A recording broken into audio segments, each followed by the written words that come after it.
Estamos aqui começando mais um dos nossos podcasts. Importante que quem está nos vendo e ouvindo, entenda que nós participamos aqui, o Instituto de Engenharia e Arquitetura do Triângulo Mineiro, de um chamamento público do CREA-MG, que gerou o termo de colaboração 57/2024, onde a gente está conversando com todo o nosso sistema, com os colegas das engenharias, da agronomia, geociências e do design. E hoje nós vamos tratar de uma área que os nossos colegas da engenharia química eles podem ser podem estar registrados no Conselho de Engenharia, como também podem estar no de Química. Aqui em Uberaba, nós estamos falando de Uberaba para o mundo, nós temos hoje uma cervejaria, que é a maior e que tem a maior tecnologia embarcada do Brasil. Então, a gente trouxe dois colegas, a Patrícia, que é daqui de Uberaba, e o Felipe, que a gente importou de São Paulo. Então, a gente vai bater bola até para ter essa visão dos colegas a partir daqui de outros lugares, e também vamos falar um pouco da fábrica, dos processos envolvidos no que tem lá na Pretópolis, que é onde a gente tem vários profissionais da engenharia química. Primeiro, eu gostaria que a Patrícia, e na sequência o Felipe, se apresentassem, falassem nome, formação, para o nosso público, por favor. Boa tarde. E, aliás, obrigado por aceitar o nosso convite. Boa tarde, Karim. Bom, primeiramente, eu gostaria de agradecer o convite. É uma honra estar podendo participar aqui do seu podcast. Meu nome é Patrícia, né? Como você disse, tenho 33 anos, sou natural de Uberaba, sou engenheira química, tenho formação em tecnologia cervejeira e sommelieria de cerveja. Atualmente eu estou fazendo um curso técnico em cervejaria, né, que vai me capacitar para ser uma mestre cervejeira. E estou trabalhando aí no Grupo Petrópolis, vai fazer 6 meses. Recém-chegado. E o Felipe? O Felipe é paulista, né? Isso, paulista. Boa tarde, queria agradecer primeiramente o convite. É uma honra estar aqui com vocês, né, nessa tarde. Sou o Felipe, tenho 25 anos. Sou engenheiro químico de formação, também sou formado em técnico em química e natural de Santo André. Depois passei um tempinho em Boituva e agora um tempinho em Uberaba. Foi difícil comprar seu passe. Foi difícil. Do tanto que o Edivaldo falou, cara, eu custei a trazer, eu preciso informar só o nosso pessoal. A gente está sempre trazendo alguém daqui, alguém de fora para fazer essa interligação. Felipe tem uma experiência grande numa área muito interessante. Aí o Everaldo, que é o CEO, chamado de CEO, o gerente aqui da fábrica, né, falou comigo, vou te emprestar ele lá, mas você me devolve rápido, que eu não posso ficar sem ele. Não, então, tá certo. Bom. Patrícia também, porque também. Patrícia hoje sim, faz de tudo um pouquinho lá. Né? Tá certo. E só completando, o Patrícia comentou, né, o tempo de fábrica, ano que vem, em março, eu faço 6 anos. 7 anos. No 7 grupo, anos. Isso, né? no grupo. Contando Boituva e tudo mais. Isso, coisa correto. boa. Vamos começar assim, elucidando, para quem está nos vendo e ouvindo, o que é engenharia química, carreira de engenharia química, onde ela se aplica, se é uma carreira que vocês percebem promissora, né? Se o momento está bom, quer dizer, vocês são jovens, estão empregados, estão evoluindo na carreira, acharam um veio, um nicho. E é assim que funciona? Como é que nós estamos de escola, currículo, carreira? Como é que vocês percebem a engenharia química nesse 2024, olhando para trás, olhando para frente? É promissor o curso? Como é que vocês avaliam isso? Bom, a engenharia química, assim, eu considero uma engenharia universal, né? Muita gente fala que é o arquiteto da indústria, né? Ele está ali para projetar, para implementar os projetos e para estar supervisionando também, né? Esse processo de transformação da matéria-prima para o produto. Então, é uma área muito abrangente, né? Na universidade, a gente tem uma grade curricular muito diversificada, passando aí pela matemática, pela biologia, pela física, pela química, pela computação. Então, a engenharia química, ela te dá oportunidade de estar atuando em vários setores, né? Desde da petroquímica, da indústria têxtil, indústria de alimentos, bebidas, biotecnologia, farmacêutica. Então, o engenheiro químico, ele se adapta em qualquer indústria, né? A gente tem o processo químico em todas as indústrias, né? Então, eu vejo a engenharia química como uma área, assim, que não vai faltar emprego. Não falta emprego para engenheiro químico, né? Tanto que quando eu saí da faculdade, não demorou muito, eu já consegui um emprego lá no Grupo Petrópolis. Então, eu acredito que é uma área que só venha a crescer, né? A gente tem a questão da inteligência artificial hoje, mas se você não souber usar a inteligência artificial, se você não ter, né, uma base de conhecimento para estar usando ela não serve de nada. Vamos falar de inteligência artificial agorinha.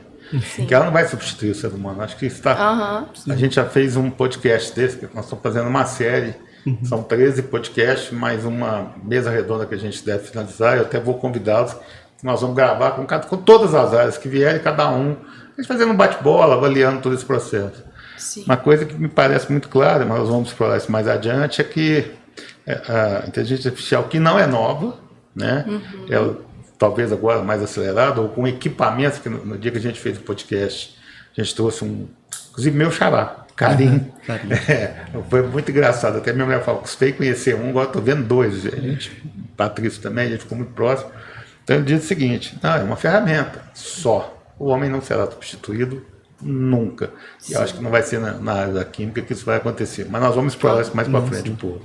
E aí, Felipe, como é que você percebe isso? Bom, eu escolhi particularmente engenharia química para seguir carreira, porque, igual a Patrícia falou, é uma área muito abrangente, né? É uma faculdade, é um curso que você faz que ele te abre portas na indústria, né? Então, você pode escolher desde seguir uma carreira numa indústria petroquímica, que hoje o nosso país é muito forte nisso, até numa indústria alimentícia. Então, assim, qualquer... Passa muito pela indústria de cosméticos, que também hoje é um boom violento. Então, assim... Só das coisas que nós temos aqui, né? Isso, a gente pode ter uma vaga em muitas empresas, sabe? Então, isso eu achei muito interessante.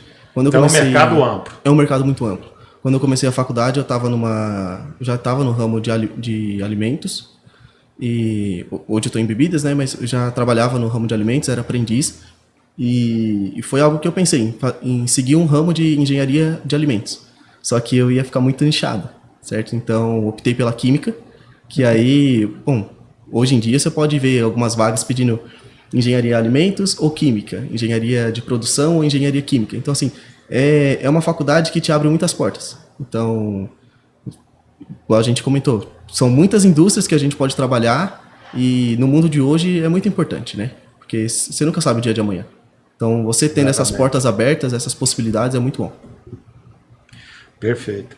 E acho que fica claro que também não basta sair da escola, né, gente? Isso. A Patrícia, se apresentar, falou de vários cursos que ela está fazendo, e a gente tem, com todo mundo que a gente passou por aqui, sempre incentivando as pessoas a continuarem estudando, melhorando, progredindo, fazendo, eventualmente, outra graduação complementar, eventualmente pós, e por aí vai.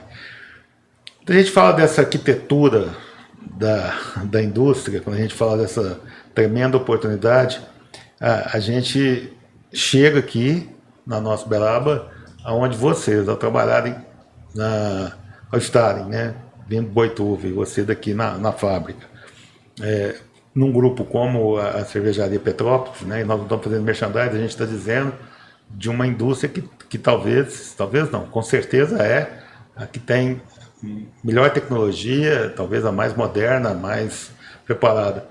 Podemos falar um pouquinho dessa tecnologia, o que tem lá? Eu sei que vocês são da área química, mas vocês estão vivendo dia a dia, passeando. A indústria, ela realmente tem muita tecnologia desde a sua origem aqui, né? Essa fábrica tem talvez o que há de mais moderno, de maior evolução no ramo da cervejaria, no ramo da bebida. É isso? Isso. Essa unidade de Uberaba, né, ela é a maior unidade do Grupo Petrópolis e a mais tecnológica, né? A mais tecnológica até se você for pegar no mundo hoje, a gente tem tudo que é mais tecnológico como que eu te falo? em termos de tecnologia cervejeira, está dentro da planta de Uberaba. Ela é a mais moderna. Ela Quer dizer, é a não mais tem moderna. no mundo, tem no mundo igual, mas não tem com tecnologia mais Isso. moderna, com maior tecnologia. Isso não tem. Isso. E quando chega lá, por exemplo, a gente viu lá, porque eu tenho que fazer um parênteses aqui, em outubro, daí que surgiu a ideia da gente convidar o pessoal para estar aqui, a reunião do conselho do CREA-MG, vieram os conselheiros do estado inteiro. E a gente programou uma visita lá para Petrópolis, inclusive foi a Patrícia que nos recebeu e caminhou. E aí, Felipe, você não estava, você escapou. Tinha engenheiro de todas as modalidades, né? Então, assim, no meio do circuito que a gente estava conhecendo a fábrica, né? Porque o que Uberaba, o que nós do Instituto de Engenharia, o que nós da Inspetoria do CREA de Uberaba queremos fazer? Mostrar aos visitantes o que a gente tem de potencial, de moderno, de orgulho, né? O Uberabense é orgulhoso por natureza, né? Até porque o Uberaba é o centro de geodésia do mundo. Minha empresa fez para o IBGE o marco. Então, realmente, nós somos o umbigo do Brasil. Cuiabá é o umbigo da América do Sul. Então, como nós somos o umbigo do Brasil, a gente tem a sensação que o mundo passa aqui, né? Pelo menos o Brasil. Não é bem assim, não, mas é do Uberaba. E a Patrícia, e até então eu não sabia que a Patrícia tinha formação em engenharia química. E começou um bombardeio de perguntas. O pessoal da área de segurança apertando e querendo saber, o pessoal da área de manutenção, não sei da onde, o pessoal da área de engenharia mecânica. Patrícia, fala um pouquinho para a gente como é que foi, porque engenheiro gosta de resposta para tudo, engenheiro não fica sem resposta, né?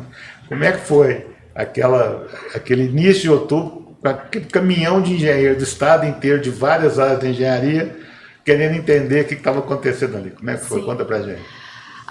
Assim, eu gostei bastante, né? O pessoal muito curioso, eles queriam saber de tudo. Então, eu fui explicando, né, o processo produtivo. Aí, eu não sei se você lembra, a gente ia caminhando na passarela, aí eu caminhava um pouquinho, o pessoal já me parava e começava a perguntar. Mas, assim, foi muito bom mesmo. Eu lembro que até eu não lembro o nome do rapaz, mas ele estava indo embora e ele ficou com uma dúvida. Ele tinha descido, ele estava do lado do tombador ali de malte. E aí ele me ligou, ele não ligou para mim, ele ligou para uma pessoa que estava lá no bar ainda e falou que queria tirar uma dúvida comigo. Aí ela me entregou o celular, eu fui lá na passarela, né, e ele lá de baixo me perguntando, isso aqui que é o tombador que você falou, e eu explicando tudo ali para ele. Mas assim, foi muito gratificante, eu gostei bastante de receber o pessoal, eles são muito interessados, né, engenheiro por natureza é curioso, né, então foi muito legal. Quem já está nos assistindo desde o início já percebeu que quem não quer ficar longe do ensino médio faz engenharia química, porque está tudo ali, é química, física, biologia, matemática e por aí vai, né? Mas a engenharia de modo geral, eu acho que a gente move o mundo, não precisa falar que a gente está em todas as áreas, né? Vai falar no hospital, quer dizer, desde a construção até os equipamentos que estão ali, tudo que há de moderno. A gente falou de tecnologia, apesar de serem químicos, tudo engenharia. A engenharia move o mundo, né? Sim, com certeza. Talvez, assim, se a pessoa, sem puxar, talvez a gente não... A engenharia, né, que ela é importante para o Brasil, e uma retomada do Brasil passa pela engenharia, ela precisa, às vezes, ser até melhor reconhecida em algumas áreas. Mas não há vida sem engenharia, né? Assim, nada do nosso campo. A gente já fez podcast com o pessoal do agro, por onde você caminha, né? E é engraçado porque tem gente que acha que o agrônomo não é engenheiro. Então, quando você começa, mas como assim? Agrônomo? Então, são engenheiros também. Felipe, você trabalha numa área específica, isso que me trouxe curiosidade, que é a parte laboratorial, é isso? Isso, eu trabalho na parte de qualidade assegurada. Qualidade? Assegurada. Então explica para o nosso público aonde entra isso, como é que funciona. A gente tem uma planta cervejeira, né? Uma indústria muito grande aqui em Uberaba, igual a Patrícia disse. Somos a mais tecnológica tanto do grupo quanto do mundo, né? E não adianta nada você ter um equipamento tecnológico se você não produzir um produto com qualidade, certo?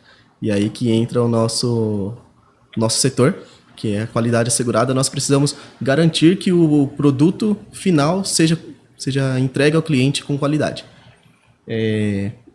Então, assim, são realizados controles físico-químicos, desde a matéria-prima até a garrafa que chega na mesa do consumidor.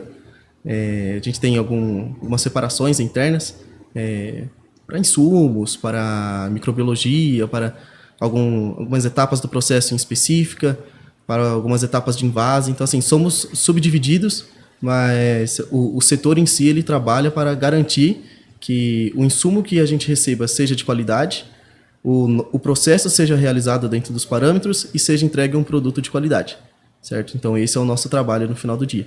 E qualquer desvio, qualquer anomalia, a gente retém para isso não chegar na mesa do consumidor. Entendi. Então, está chegando aqui, no versículo que a gente está gravando, a engenheira Paula Capelli, que estava lá naquele dia, né? Então, ela tomou uma cerveja de qualidade. Aliás, uma não, algumas, e de várias diferenças. Eu quero fazer uma pergunta, assim, eu sei que deve ter segredo, o segredo, talvez, da receita, seja na elaboração, mas corre uma lenda, eu queria, assim, ou confirmar ou desmentir. Eu já tive essa resposta, mas queria, porque quando se falou em trazer uma outra cervejaria para cá, Braba tem água de qualidade, a água do Aquif Guarani, até onde o que me consta é que tem que ter água. Isso, e correto. aí, quem vai trabalhar essa água para virar uma cerveja de produto de qualidade são as cervejarias, cada uma com a sua Sim. forma. É mito, então, a história de que tem que ter água de qualidade. Então, Quer dizer, quando falo água de é bom, qualidade, é bom né? a água de qualidade, sim, mas a água em abundância é muito bom. O que acontece?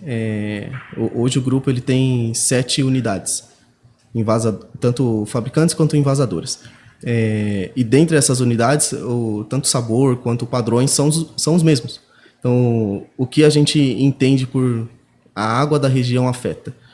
Vai afetar a sua etapa de tratamento, certo? Você vai conseguir extrair essa água, seja por poço, por rio, e você vai ter que tratar essa água até chegar num grau de uma água cervejeira, certo? A partir do momento que você tratou ela como uma água cervejeira, ali já está dentro do mesmo parâmetro e podemos seguir adiante. Então a água afeta, assim, um tratamento mais elaborado. Isso, mais no tratamento. Tem custo, a água tem que Isso. ser tratada, porque mesmo no saneamento tem gente que fala assim, não, a água de poço não precisa ser tratada. Precisa sim, inclusive é Sim, com norma, certeza. ninguém põe uma água na torneira da casa de alguém que não tenha, não seja tratada.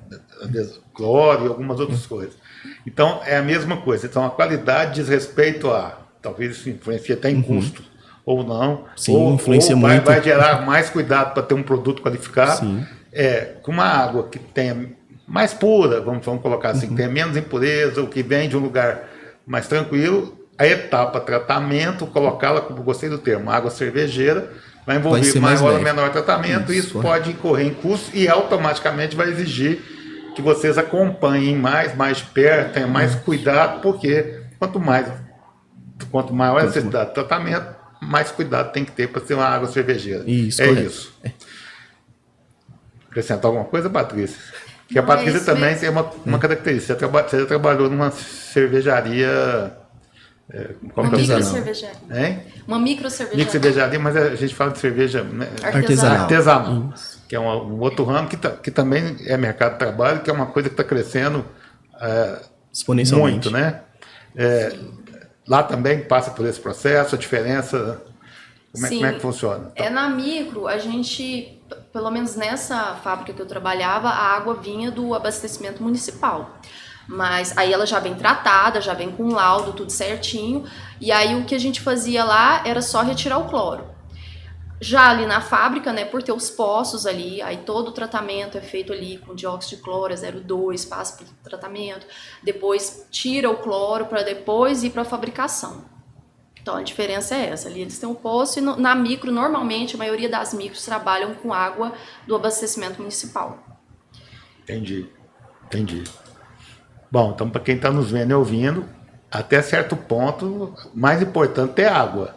70%. Ou seja, nós temos que ter competência em trazer indústrias para cá, empresas para cá, do ramo cervejeiro ou outros, mas não só, quer dizer, não dá para falar que vai ser só a qualidade da água, ela ajuda, mas ela não é decisiva, porque para se tornar uma água cervejeira, ela passa pelo tratamento e cada cervejaria, desde a micro, cervejaria artesanal, até uma cervejaria de ponta, com maior tecnologia, como é o caso da Petrópolis tem tratamento, não é assim que a coisa funciona. O que mais nós podemos falar de um processo, de uma formulação, de uma parte de... Né? Porque vocês acabam sendo o coração da cervejaria. A gente vai lá, tem plantação de lúpulos, tem importação de alguma coisa, a gente vê tudo, mas está na mão do cervejeiro, que com certeza conhece de química, né? Não sei como é que funciona na Alemanha, se ele tem que ter... Porque nós fizemos um podcast aqui tratando de drone e tinha um colega chinês. E assim, lá é 95% do uso do agrícola, até porque as propriedades são pequenas por drone. Então lá no avião daria mais dificuldade. Não que não tenha tecnologia, mas a forma de fazer. A engenharia química está presente lá na formulação, ou o segredo mesmo é o mestre cervejeiro que pode ou não ser engenheiro químico? Como funciona isso? ou eu viajei na maionese, aí fiz uma pergunta que não era bem exatamente... Não, assim, bom, até onde, né, até onde eu sei, toda cervejaria tem as suas receitas e elas são guardadas a 7 chaves, né? Tanto que elas não são patenteadas, né? Porque não podem ser patenteadas, porque senão o segredo fica ali exposto. Até porque a base de toda cerveja é a mesma, né? Seguindo uma regra alemã, você tem que seguir uma base da cerveja, né? O que vai mudar ali é a mão de quem criou a receita, né? Mas os ingredientes são basicamente os mesmos. Mas a base vem da Alemanha. A base é alemã. No caso de vocês ou de qualquer cervejaria de maior porte? Por exemplo, podemos citar aqui que nós não estamos fazendo propaganda. Sim. Ambev, sei lá, a Heineken. O que tem de cerveja no mercado das de grande porte. Então, existe... Todos partem de uma matriz, quer dizer, a origem para valer vem da Alemanha. Sim, ou não? A origem para valer parte de uma regra chamada regra da pureza alemã, que ela determina que uma cerveja é composta por água, lúpulo e malte, certo? E esses 3 ingredientes. Claro que tem a levedura, só que a levedura ela entra e sai no processo, por isso que ela não entra nessa regra de pureza alemã. Além dessa regra, você vai entrar em algumas cervejarias e vão acrescentar outras fontes de alimento para a levedura. Então você vai ter algo relacionado a trigo, algo relacionado a xarope de milho e assim por diante. Mas a regra alemã diz esses 3 ingredientes. Eles são a base. Então a partir dessa base a gente vai criando receitas. A partir daí eu paro de perguntar, você pode parar de responder, mas vamos entrar em segredos industriais, que não é o nosso caso. Sim, até na legislação brasileira, né, ela fala que para ser considerado cerveja a gente precisa, aqui pelo Brasil, né, água, malte, lúpulo e levedura, tá? E aí tem até uma porcentagem mínima que então, a levedura no Brasil entra? Entra. A gente tem uma porcentagem mínima de malte para ser considerado cerveja no Brasil, que é 55%. Tem que ter o mínimo de malte de cevada para ser considerado cerveja no Brasil. E aí vai depender da cervejaria e do que o cervejeiro quer, né, em relação à receita. Ele pode usar esses 45% com outros adjuntos, né? Que aí pode entrar, que nem o Felipe falou, né, o xarope de milho, pode entrar outros cereais não maltados, e aí vai a cargo de quem está criando a receita. E tipo de cerveja influencia também? Assim, porque a gente vai lá... O estilo, né? A gente tem um chopp, tal, de repente tem uma geladeira, tem uma porção de rótulos e a gente, ao beber, você percebe que tem diferença dentro da própria cervejaria. Então, essa história assim, é mais trigo numa, é mais coisa de milho na outra. Então, essas são receitas e cada uma vai gerar uma cerveja ao gosto do consumidor. Isso. Isso mesmo. E entre a cerveja clara e a cerveja escura tem alguma diferença específica? Não tem? O que faz aquela diferença? Para quem gosta do que eu antigamente chamava de Ninja, que quando eu era mais jovem, bem mais jovem, nossa, você achava... A Ninja era uma cerveja... tomar uma cerveja preta. Depois a gente viu que tem um punhado de variações. E aí isso vai sendo dentro das fórmulas também. Não tem nada de diferente. Vem da base, vem da necessidade alemã, da pureza alemã, com mais a arte, a normativa brasileira, e aí vocês vão trabalhando em cima dessa variação. Isso. É isso? Você falou da cerveja escura. A cerveja escura a gente tem alguns jeitos de fazer, né? Ou você faz com malte torrado, você já compra da maltaria pronto o malte torrado, né? Eles fazem a torrefação ali do malte até ficar bem pretinho. Aí você coloca ali uma quantidade mínima só para dar a cor, porque na hora que você torra o malte você acaba ali matando as enzimas do grão. Então a função dele ali é só para dar cor. E também você pode usar corantes também, extratos de malte também para dar coloração. Aí entra de novo aquela questão, depende do que o cervejeiro quer, né? Se ele quer fazer uma cerveja escura usando malte torrado ou não, eu vou usar aqui um corante, já vai me atender e já vai agradar meu consumidor. Aí vai depender do que ele quer. Depende também do estilo que ele quer atender. Isso, do estilo que ele quer atender, exatamente. Porque assim, além da lei de pureza alemã, nós temos vários estilos de cerveja. Então, não é apenas a gente criar uma receita e jogar no mercado. Você tem que ver o estilo que você quer atender e seguir as regras daquele estilo. Por exemplo, se você for fazer uma cerveja escura, você vai usar, obviamente, malte torrado. Se você usar o xarope, ele já sai desse estilo. Entendi. Entendeu? Até para não ter um engano no consumidor. Ele falou do estilo. Hoje a gente tem catalogado aí mais de 120 estilos de cerveja, né, pelo mundo. Então, aí os estilos, como que eu gosto de explicar isso para as pessoas? A gente primeiro tem as famílias da cerveja, temos as ales e temos as lagers. E temos uma que aqui no Brasil não é fabricada devido à questão sanitária, que são as cervejas de fermentação espontâneas. Elas são, esse processo é feito mais ali na Bélgica, né, que são cervejas ali que eles fermentam a céu aberto. Então, tudo que tiver ali de micro-organismo no ar vai entrar ali naquele líquido e vai fermentar. E aí vai surgir cervejas aí com uma característica um pouco, como que eu diria... Ácida. Mais ácida, mais complexa, né? Que vai ter um aspecto sensorial ali que vai lembrar couro, vai lembrar estábulo. Então, uma cerveja assim, bem peculiar. Desde que você começa a virar vinho. Só que aqui no Brasil a gente não produz essa cerveja por questão sanitária. É né? proibido aqui. É proibido esse aqui. Estilo, esse estilo, essa escola. Aí, a família, desculpa. Então, aí as famílias que produzimos aqui no Brasil são as ales e são as lagers, né? E aí dentro dessas famílias ales e lagers a gente tem os estilos, né? Então as ales são cervejas fermentadas a alta temperatura, que pode chegar aí na casa de uns 25 graus, e ela vai me dar cervejas aí um pouco mais frutada, mais condimentada, até pela temperatura da fermentação, né? Porque a gente acaba gerando muito subproduto. E as lagers são cervejas fermentadas a baixa temperatura, que vai aí na faixa dos 14 graus, que são as cervejas que fabricamos lá no Grupo Petrópolis, nessa unidade, né? Nessa unidade a gente produz só lager. Porque as lagers, elas são cervejas aí, os estilos das lagers, né? Que são Light Lager, American Lager, que são as cervejas de massa, de maior volume, que o brasileiro está acostumado a tomar. Então, são cervejas que têm aquele perfil sensorial que vai lembrar mais o grão, uma cerveja mais leve, mais refrescante. E aí dentro... mais adaptado ao nosso tópico. Isso.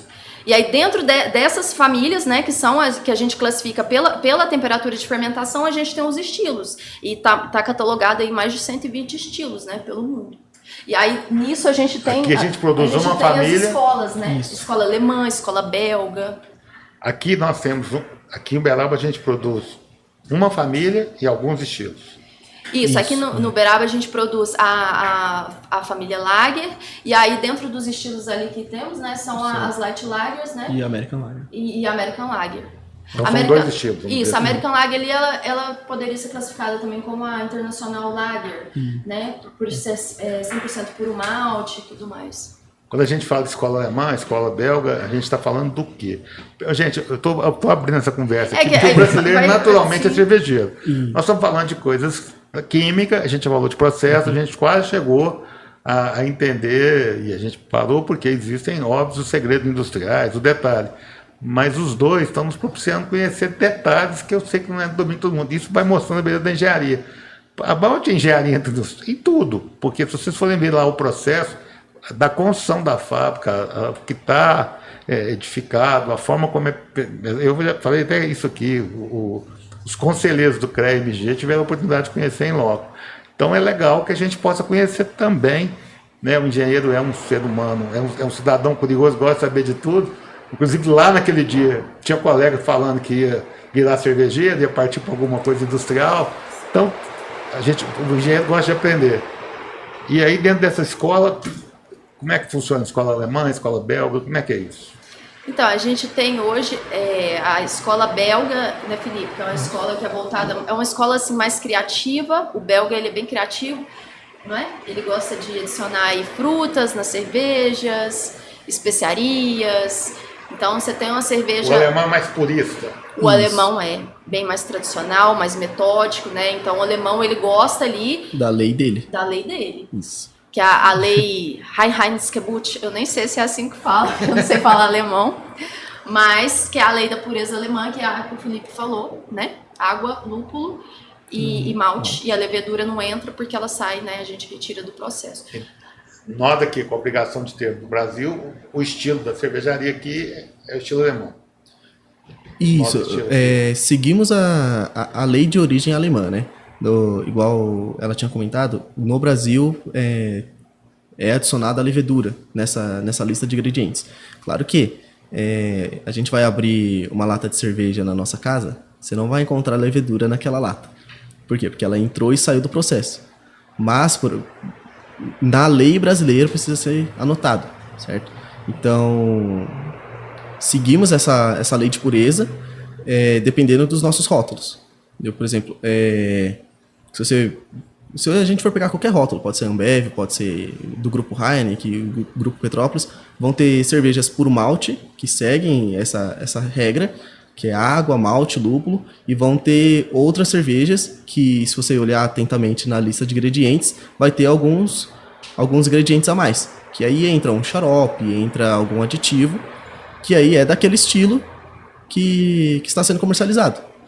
Entendeu? Bom, eu vou fazer uma pergunta para vocês. Eu acho que nessa linha de entender de cerveja talvez seja a última, mas eu sei que ela é curiosidade de todo mundo e isso foi muito perguntado e muito conversado entre a gente lá na visita. Antigamente no Brasil você tinha Brahma, Antártica, e aí chegou Skol e Lata. Não estou fazendo propaganda de ninguém não, gente. Nós estamos dizendo. E era aquela história, Skolzinho, Lata, era um negócio diferente. De repente alguém começou a falar que a gente não bebia. Aí tinha um negócio... Aqui, Beraba é perto de Agudos, então, quando a cerveja, acho que ela tá branca, vinha de Agudos, ela andava pouco, então ela era melhor, tinha umas coisas assim. E de repente a gente percebeu que a gente não conhecia cerveja no Brasil. Começou a história do malte, duplo malte, puro malte, aí tem cervejaria que fala aquela que trouxe isso para cá. De fato, aonde entra isso e o que a gente pode dizer dessa condição hoje de puro malte, duplo malte, malte em relação ao que tinha no passado de cerveja para cá. Aí fala, não, usava-se muito milho, depois dizia que cerveja dava muita dor de cabeça. Hoje praticamente ninguém reclama, e na minha geração eu tenho 40 anos de formato, sou engenheiro civil, então assim, vocês não estavam nem nascidos ainda, minha turma já, então a turma às vezes bebia no final de semana, fazia uma prova na segunda-feira, era um sufoco. Hoje a gente não percebe isso. Isso também é mito, isso é evolução. O que aconteceu na história recente da cerveja que aparentemente nós mudamos o gosto, o hábito ou o jeito do brasileiro ver, sentir, perceber cerveja? Não, pode começar. Primeiras damas? Bom, Isso, primeiras damas. Eu acredito assim que o brasileiro ele passou a conhecer mais a cerveja, né? Começou com o boom das artesanais alguns anos atrás, né? E aí o brasileiro começou a ter acesso a cervejas diferentes, cervejas assim que ele não estava tão habituado a tomar, e ele começou a ser mais exigente, né, em questão de qualidade de produto. E com isso, né, as grandes cervejarias começaram a se movimentar ali para atender esse novo paladar do público brasileiro, né, que é uma cerveja de melhor qualidade, uma cerveja... tem muito hoje a questão da cerveja boa, é a cerveja 100% puro malte. Só que assim, o que eu venho vendo assim, na minha experiência, né, que se você me perguntasse isso alguns anos atrás, eu ia falar, não, cerveja de qualidade é cerveja 100% puro malte. Só que isso para mim já caiu como mito. né? Porque você pode fazer uma cerveja 100% puro malte e ela ser de péssima qualidade. E você pode fazer uma cerveja que leva, que toda cerveja no Brasil é obrigada a ter malte cevado, mas que leva ali para complementar, né, a composição da bebida, um adjunto, que é uma cerveja espetacular, né? Então, isso para mim já caiu como mito, né? E eu acredito assim que o brasileiro hoje, eu acho que ele tá voltando a querer uma cerveja mais leve, novamente. Tipo assim, teve o boom ali, não, cerveja 100% puro malte e tudo, só que agora eu acredito que ele tá encaminhando para querer uma cerveja mais leve, mais refrescante, para voltar àquele padrão que ele tinha alguns anos atrás, mas com uma cerveja um pouco, digamos assim, um sensorial mais presente, assim, do aroma do grão mesmo, sabe? Porque antigamente as cervejas, elas eram leves, mas dava aquela sensação de ser uma cerveja muito aguada, não tinha presença forte do grão, sabe? Hoje ele quer uma cerveja leve, mas que apareça um pouco, apareça mais esse perfil de grão na bebida. Entendi. É o que eu tô vendo o movimento acontecer dessa forma. Tanto que, assim, hoje as pessoas, elas priorizam muito a questão da saúde. Tem até uma cerveja que o Grupo Petrópolis lançou recentemente, que é a cerveja sem glúten. Não sei se você chegou a provar aquele Diabol X. Eu acho que não tinha lançado quando você foi lá. Não tinha não. É uma cerveja espetacular. Vou entrar na fila. Não, cerveja espetacular, uma cerveja, não é, Felipe? Uma cerveja levezinha, uma cerveja assim que tá atendendo esse público exigente, porque ela tem um perfil sensorial ali que vai trazer um lúpulo, né, um aromazinho mais cítrico, floral, levezinha, refrescante, que você leva ali pro churrasco, que você vai tomar e não vai pesar no seu estômago, você pode comer sua carne ali, que ela não tem glúten. Então, assim, maravilhosa cerveja. E você pode me mandar a foto, eu tenho que fazer uma consulta. Não, porque o cara que cuida, assim, porque se eu deixar, vai muito, muito além. Né? Sou de uma família que o árabe tem muita facilidade para engordar muito fácil. Né? Então, tem gente que fala assim, vou no churrasco no final de semana, se eu pesar no dia, 2 kg, 2,5 kg. Então tem que cuidar. Sim. E ele pede para eu maneirar no glúten. Inclusive, ele me tirou a cerveja. E quando eu vou lá, o Everaldo até me dá umas cachaças. Também tem umas cachaças boas lá. O pessoal precisa entender que o cabaré, quando era original, foi gravado lá dentro da nossa fábrica aqui. E aí, se tem, eu preciso mostrar para ele, porque às vezes a gente fica... assim, não é que você fica fora de contexto, é que às vezes está todo mundo numa roda tomando cerveja e naquele momento que você quer falar, não preciso fazer uma contenção, porque você chegar no Natal, do jeito que estava em outubro, quando eu vim embalado daquele punhado de eventos, você lembra que nós falamos que na segunda a gente ia para uma semana oficial de engenharia, depois a gente esticou uma semana de férias, cheguei aqui e falei, não vou passar na porta, então a gente precisa dar uma cuidado. Então eu quero depois você me manda foto, onde você olha. Felipe, e aí? Qual a sua opinião? Só complementando, também por malte. Caso você procure uma cerveja por malte, além dela não ter o glúten, ela é uma cerveja por malte. Né? Ela também é uma cerveja por malte? Isso, é uma cerveja por malte. E assim, falando um pouco da evolução, né, de alguns anos pra cá, você ainda comentou da cerveja de agudos, eu acredito que assim, ao longo do tempo a gente melhorou muito, tanto a tecnologia de controle de processos, quanto o próprio processo, sabe? Porque o que acontece? Hoje, se a gente tem esse conhecimento, se a gente produzir uma cerveja no Rio Grande do Sul e for abastecer o Nordeste, ela não vai chegar com a mesma característica, certo? Porque vai ter transporte, vai ter agitação, vai ter o aquecimento do caminhão. Então, assim, a condição que saiu da fábrica... Um percurso muito longo. Isso, um percurso muito longo. Ela perde um pouco. Ela perde a essência. Vou chamar de um pouco, mas perde. Sim, perde algumas características dela. Então, assim, até por isso que você vai ver Ambev, Grupo Petrópolis e outros grupos tendo polos de produção espalhados pelo Brasil. Nosso país é um país continental. Então, assim, não tem como a gente ter só um polo de produção e querer abastecer tudo. Então, assim, nesse quesito, pode ser que, por exemplo, Agudos daqui seja mais próximo e você realmente recebia um produto mais fresco, um produto mais... Mesmo que ele não tivesse processo para isso, só pelo fato dele andar menos, você vai ter menos interferência, certo? Então, isso realmente pode ser um diferencial, sabe? A gente tem esse conhecimento hoje e possivelmente em outros tempos a gente não tinha. Então, falava, não, produziu em tal cidade é bom, produziu em tal cidade é ruim. Então, assim, pode ser algo da região, pode ser algo de transporte, pode ser algo, alguma maneira, do jeito que é vendida a cerveja. Porque, por exemplo, se você receber um pallet de cerveja, qualquer marca, independente, e você deixar um pallet no sol e um pallet armazenado da maneira correta, num galpão fechado, sem sol, sem um aquecimento demasiado, se um consumidor comprar um fardo de cada pallet, ele vai te falar que são produtos diferentes. Porque uma condição de armazenamento dele provocou isso. Então, assim, não é apenas produzir a cerveja e te entregar. Tem todo um processo, sabe? Então, realmente pode ter sido isso em outros tempos. E são pequenos detalhes que no final pode mudar a sua percepção de paladar. Felipe, eu fiz uma pergunta, aparentemente não nada a ver com engenharia, mas com a sua resposta. E a resposta da Patrícia mostrava a importância da engenharia. Você falou em processos, você falou em logística, né? Você falou em armazenamento, ou seja, a gente tem engenharia de produção, a gente tem a própria engenharia civil, a gente fez um dos podcasts, foi falando com o pessoal do Lean Manufacturing. Então, quem está nos vendo, né?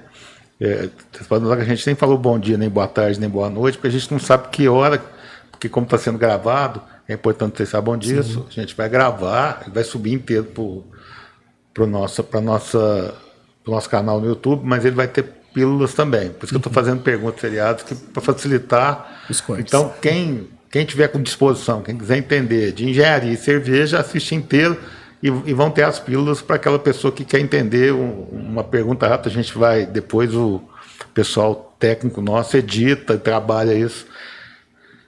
Só que quem percebeu, e esse vai ser um dos cortes que eu vou pedir para fazer, porque a gente, aparentemente, ao discutir uma cerveja, fazer uma historiada do que era para trás até chegar hoje, o gosto brasileiro, entender, a gente falou da importância da engenharia, passando por vários dos seus processos, vários dos seus procedimentos, e também uma coisa legal que a gente falou que vale para o pequeno e vale para o grande.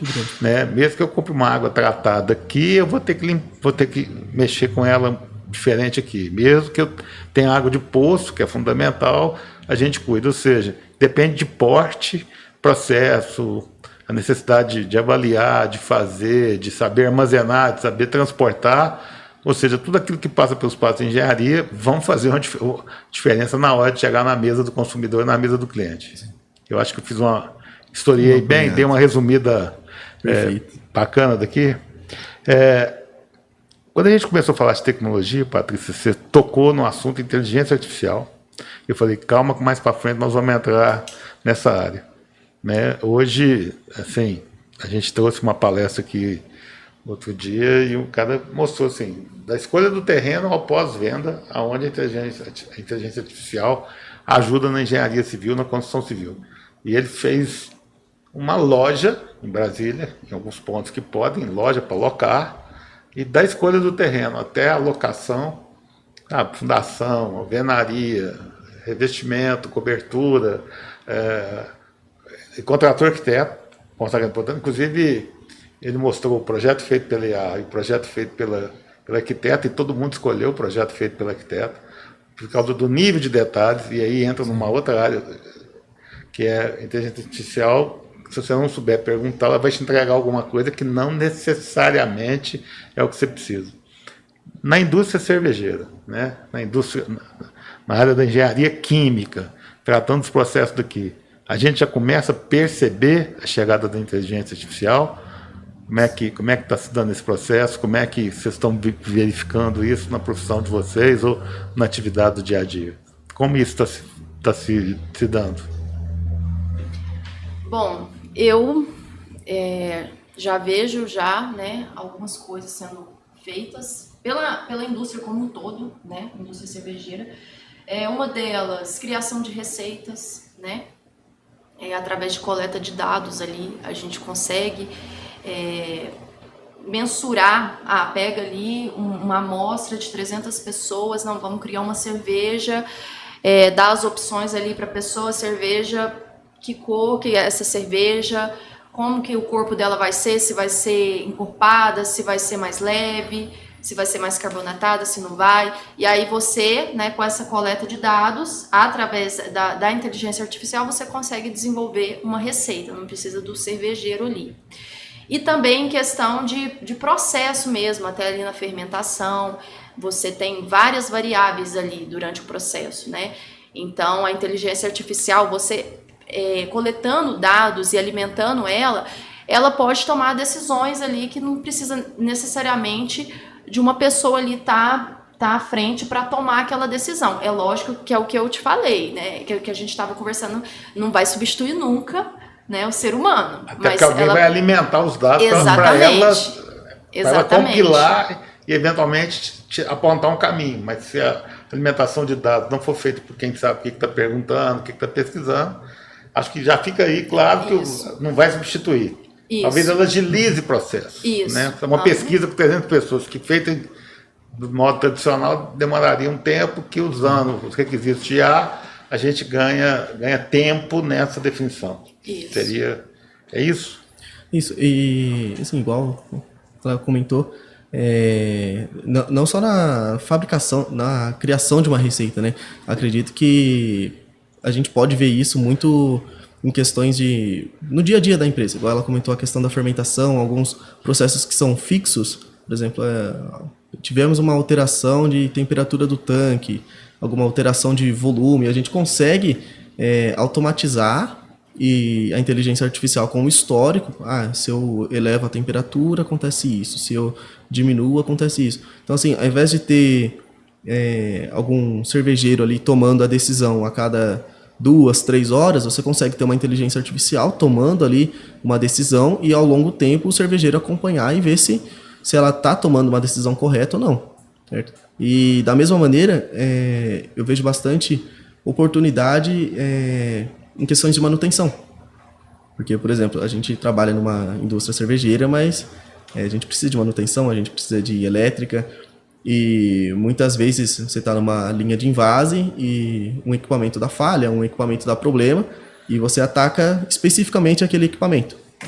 Caso a gente tenha um banco de dados, caso tenha uma inteligência artificial trabalhando ali, pode acabar apontando que o problema não é aquele equipamento em específico.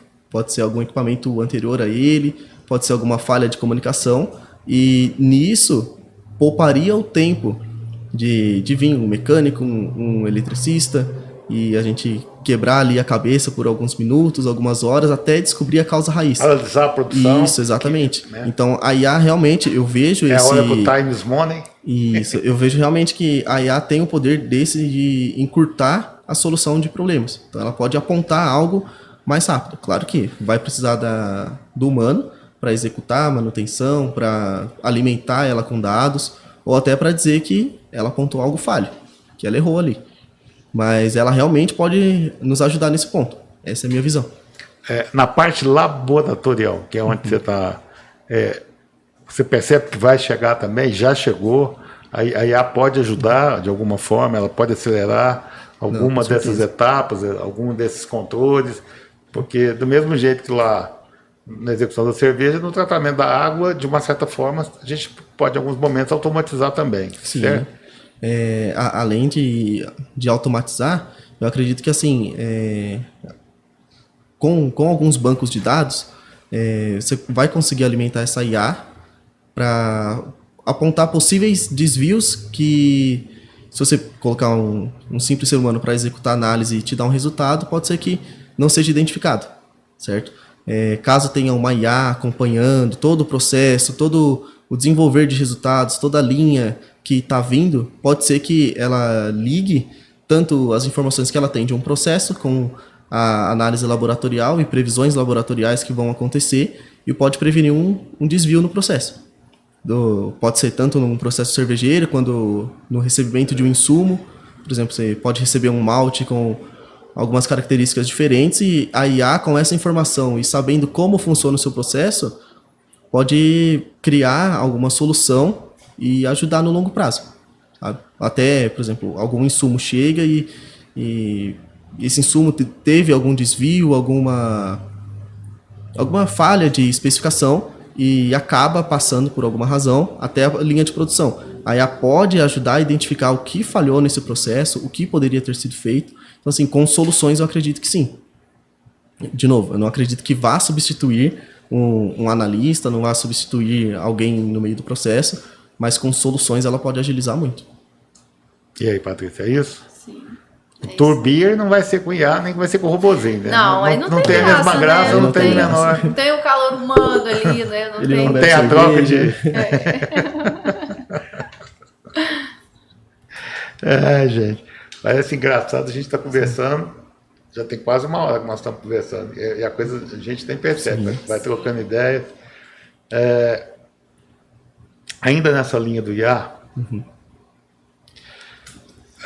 quando a gente fala assim, uma coisa que eu sei que deve ter muita, quando a gente percebe lá na linha de invasos, né? Então, às vezes tem uma empilhadeira ali naquela região, alguém...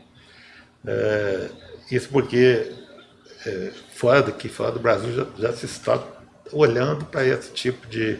E é uma área que a gente tem muita dificuldade de ter mão de obra aqui hoje. Então, a gente já começa a perceber falta de mão de obra, não é falta só quantitativa, não. Eu sei que hoje as empresas, nos seus processos, nas suas... olham para o potencial, olham por características, olham para o conceito e vai treinar a pessoa dentro da fábrica. No nosso caso aqui, vocês já percebem que falta, às vezes, mão de obra? Falta porque as pessoas não estão preparadas ou falta por falta mesmo. Como é que se dá a situação da mão de obra? E aí, voltando para o IA, porque outro dia me mandaram, você viu que a gente acha que é mais difícil, porque é muito artesanal, nós ainda estamos no carrinho de mão, né, mas já tem robozinho levantando e sentando tijolo. Né, e a gente fala assim, é muito difícil você ver um pai hoje, com tanta informação, né, na minha época você não tinha isso aqui, falar para o filho, vai ser um servente, isso é uma coisa bacana, vai ser um pedreiro. Mas lá na fábrica tem vários postos. Como é que isso se dá no nosso caso aqui da Petrobras? Há falta de mão de obra e talvez nessa ausência ou de algumas áreas específicas a IA pode entrar e complementar, ou ainda nós estamos longe disso? Né? Porque não é só na medição, não só na automação, eu digo naquilo que realmente começa a faltar. Vou dar um exemplo para talvez ficar mais claro para todo mundo que está nos vendo. A Companhia de Saneamento de Uberaba tem uma quantidade enorme de projetos aprovados para edificação. Tipo assim, mais de 30 mil unidades, considerando que um prédio de 10 andares, cada unidade habitacional é uma. Se 15% disso começar a ser construído ao mesmo tempo, vai faltar mão de obra. Nós vamos ter que buscar fora ou nós vamos ter que evoluir os processos. No caso da cervejaria, especificamente na área, como está essa situação da mão de obra em relação à quantidade mesmo, ela chegar preparada ou não, o que está faltando para essa mão de obra, e aonde talvez nessa a IA vai entrar, porque em algumas coisas repetitivas não vai ter muito sentido a gente ter o braço humano mais. Como é que vocês percebem isso? Apertei, né? Eu acho que assim, hoje, na cidade de Uberaba, como assim, a cervejaria veio para cá e é a primeira indústria nesse segmento aqui na região, desde o começo teve um obstáculo que foi a mão de obra.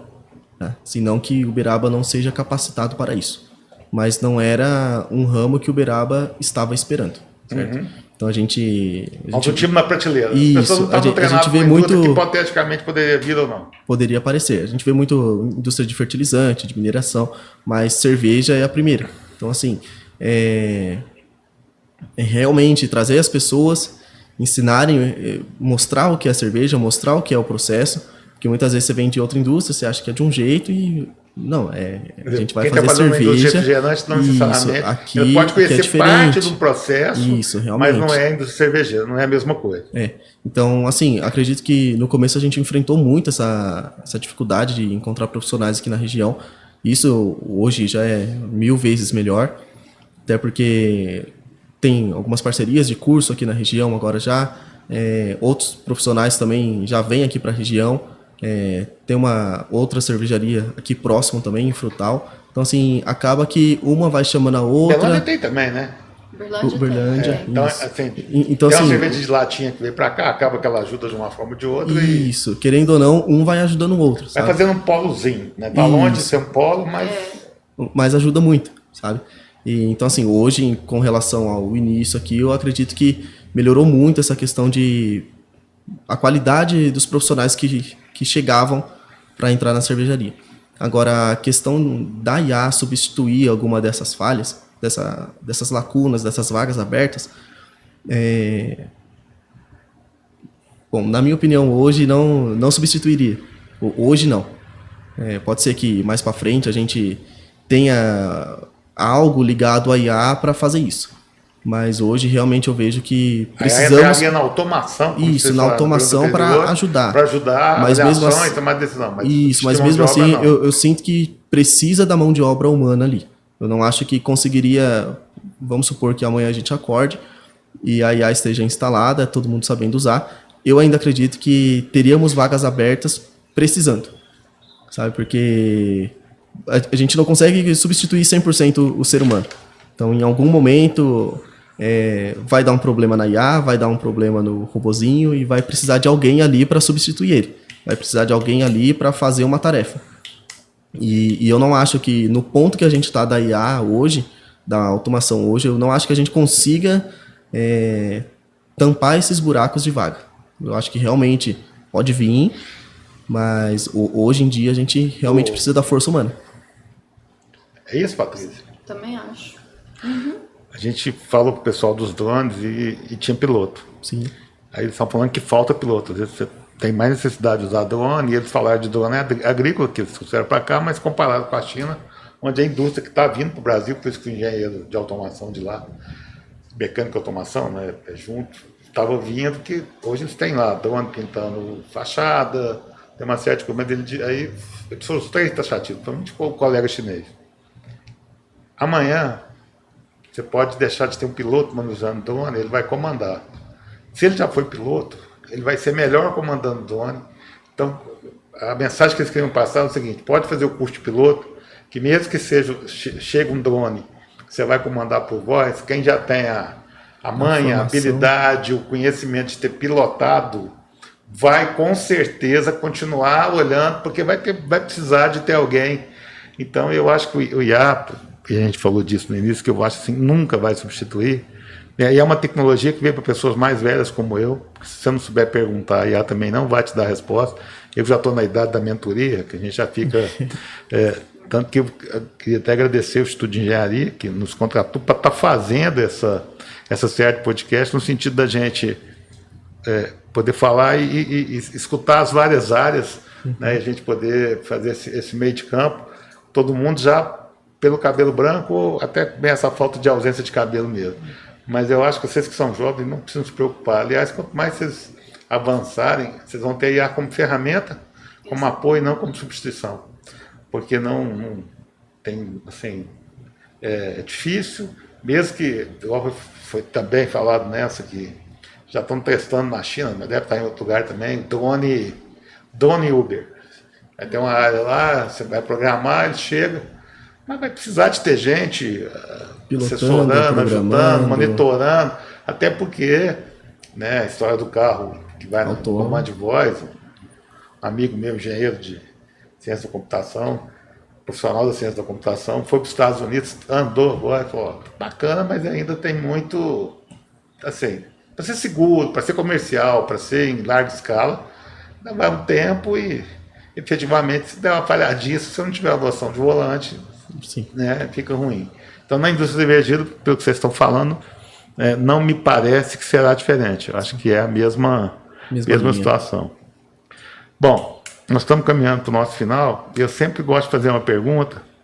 A gente já passou de 1 hora aqui, que é o seguinte: o que eu não perguntei para vocês, somente sobre engenharia química, olhando ou não para os processos, procedimentos, a parte laboratorial da cervejaria e tal, o que precisa da gente falar de engenharia química aqui, né? Eu já aproveito para convidá-los, em nome do Instituto de Engenharia, Arquitetura e do próprio Conselho Regional de Engenharia e Agronomia, se puderem fazer opção, venham ser registrados conosco no Conselho, que tem aqui, tem o Instituto, e nada contra o Conselho de Química, mas venham fazer parte da família do CREC, vocês serão bem-vindos, e você mesmo viu lá que é uma turma bacana, o pessoal bom. Sim.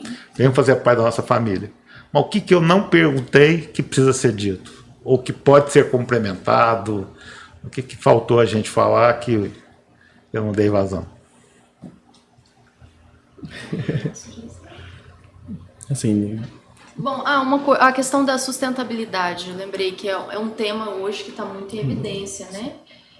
E Área ambiental? da área ambiental. Então, o engenheiro químico aí, ele atua também fortemente, né, nesse setor. E um exemplo que eu posso trazer lá do grupo, né? O Grupo Petrópolis é referência em sustentabilidade. A gente tem uma estação de tratamento de efluentes industriais, onde a gente consegue recuperar a água, né, do processo produtivo, aí dos efluentes do processo produtivo. A gente consegue fazer o tratamento lá dentro da fábrica, na ITDI, né? Tem o processo lá de gradeamento, de reator e de lagoa. A gente consegue devolver essa água aí, chega a 98%, né? correto. 98% Tem de água de volta. reuso lá? Vocês Tem água de aproveitam? reuso também, que a gente utiliza aí para estar limpando a área externa, né? E para estar regando o jardim. E questão de reciclagem também. A única coisa que a gente não recicla lá hoje é resíduo sanitário. O resto, tudo é reciclado. Quer dizer, a fábrica está na modernidade, Está. nesse momento que nós estamos falando de responsabilidade ambiental, responsabilidade com a... Inclusive, vocês podem me confirmar ou não, a história de 3 litros de água para fazer 1 litro do chopp da cerveja, me parece que também a fábrica está trabalhando para diminuir um pouco. Ou seja, assim, a gente vai usar menos água para fazer 1 litro de chopp, o que é também um grande ganho para a natureza. Nós já estamos nessa fase lá? Tá, inclusive o grupo é uma das cervejarias que utiliza menos água para fazer cerveja. Se não me engano, é 2,8. Chegou na casa dos 2,8. 2,8, 2,7. Eu escutei isso lá, mano. Tá nessa faixa aí. É assim, é bem assim, se você comparar com as grandes cervejarias, né? Tá bem abaixo das outras. E se a gente pensar no volume que isso envolve, em grande escala, a gente está falando de uma grande economia de água. Exatamente. Não precisamos nem de falar, isso eu vi lá, né, uma cervejaria que trabalha também os princípios da ESG, ou seja, está dentro das ODS, naquilo que lhe compete, né, então isso é importante para os nossos colegas engenheiros, agrônomos, geocientistas, design, para todo mundo que está nos vendo e ouvindo, porque quando a gente coloca isso na rede vai para o mundo, que tem condição, né, a importância da engenharia em qualquer indústria, em qualquer das etapas, uma indústria que usa muito água, né, porque é importante para fazer o produto final, ainda assim você consegue reduzir e é considerável isso em grande escala. Nós estamos falando de preservações, e não só nessa área da responsabilidade com o meio ambiente. É isso, caminhamos, estamos chegando no final, estamos falando aqui quase 70 minutos. Da nossa parte, eu queria agradecê-los, queria abrir a palavra para a palavra final de vocês. Se ainda ficou alguma coisa, podemos falar. Você não falou, Felipe? Por mim, tudo bem. Eu só queria fazer uma ponderação. Hoje eu sou responsável pela área de comunicação do Grupo Petrópolis, né? Então, aí você pensa, uma engenheira química, muitas pessoas me perguntam isso lá na fábrica, né? Na área de comunicação. Só que isso aí está sendo muito bom para mim, em questão assim de trazer toda essa bagagem, né? Eu já trabalhei muitos anos com processo de cerveja, né? Nessa micro cervejaria, né? Trabalhei lá por mais de 5 anos. Então eu estou trazendo toda essa minha experiência e trazendo uma apresentação diferenciada aí para os visitantes, né? Ali da fábrica. Então é aquela questão como que eu te falo? De intensificar a cultura cervejeira aqui em Uberaba. Então, eu estou trabalhando muito em cima disso, né? De fazer as pessoas entenderem como uma cerveja é feita. Eu não sei se você lembra, né? Eu gosto de ensinar as pessoas terem consciência de que fazer cerveja... Se elogio, eu vou fazer no final. Ah, sim. Obrigada. Então, assim, eu estou trabalhando muito nessa parte de educação, educar as pessoas aqui, não só os visitantes, mas também novos colaboradores que entram na empresa também. Eu pego muito nessa tecla de ensinar o processo produtivo, porque o processo produtivo da cerveja, para mim, ele é uma ciência e que envolve aí pura engenharia. Não, mas é tudo pura engenharia. Então, assim, não puxando a sardinha, não achando que engenharia, quem forma engenharia é melhor. Não tem nada disso, cada profissão. Mas talvez a nossa base, nós vivemos no mundo do algoritmo, que é uma base matemática. Então, o engenheiro tem uma coisa que é fundamental, que eu sempre falei em sala de aula, dei aula por 25 anos, falo para meus alunos, eu tenho formação em economia e administração também, pós em marketing, então eu não vejo nenhuma incoerência os engenheiros estarem... Você não está ocupando lugar, você está... O que a Petrópolis viu? Levar alguém qualificado, alguém que entende do processo, do produto, é mais ou menos o que eu estou fazendo aqui. Tem gente que com capacidade de ser comunicador maior que a minha? Tem gente com voz, preparo, mas engenheiro falando com engenheiro, com certeza nós estamos fluindo mais e melhor naquilo que é a nossa razão de ser. Então, eu entendi naquele dia, e todos os engenheiros que estavam ali, do presidente do CREA, Marcos Gervásio, o ex-presidente Lúcio Borges, e todos os conselheiros das várias câmaras, estava a Câmara da Civil, Mecânica, Segurança do Trabalho, é diferente, porque você não estava fazendo o marketing da cervejaria. Era uma engenheira, colega nossa, engenheira química, mostrando todos os processos, respondendo todas as perguntas. E com comunicação. Ela sabe conversar, sabe se colocar. Aliás, para quem está no... O profissional tem que ter conteúdo de forma. Uma das coisas que nós mais precisamos fazer é aprender a falar em público, quebrar essa... Porque se você não comunicar, como é que vai fazer? Então, Patrícia, eu sou testemunha, e na época, inclusive, levei a direção, que foi excelente, porque você recebeu engenheiros e foi uma conversa de engenheiros com engenheiros. Eu comecei falando disso e termino agradecendo demais a vocês dois. Eu sei que foi difícil trazê-lo de fora para cá, eu sei que a hora você está aqui, eu estou falando Boituva. Foi difícil comprar seu passe por uma hora do Everaldo. A Patrícia já está na área da comunicação mesmo, aí ele pensou que era, né, uma forma de... não se deixou de falar da cerveja, mas nós não fizemos propaganda da cerveja. Ninguém mandou ninguém beber, ninguém falou de marca de cerveja, toma essa, toma aquela, que é bom ou ruim. A gente está falando de processo, a gente está falando de estocagem, produção, tecnologia, IA, ou seja, nós também aqui foi uma conversa de engenheiros para engenheiros. Então, em nome do Instituto de Engenharia e Arquitetura do Rio Grande do Mineiro, do Conselho Regional de Engenharia e Agronomia de Minas Gerais, com quem nós temos essa parceria para a gente estar difundindo as várias engenharias, agronomia, geociência e design, eu os agradeço imensamente. Muito obrigado por vocês terem paralisado e vindo aqui. Valeu demais. Eu que agradeço. Muito obrigada, Karim. Nós que agradecemos, foi um convite muito bom e precisando, estamos aí às ordens. Com certeza. Obrigado, gente. Obrigada.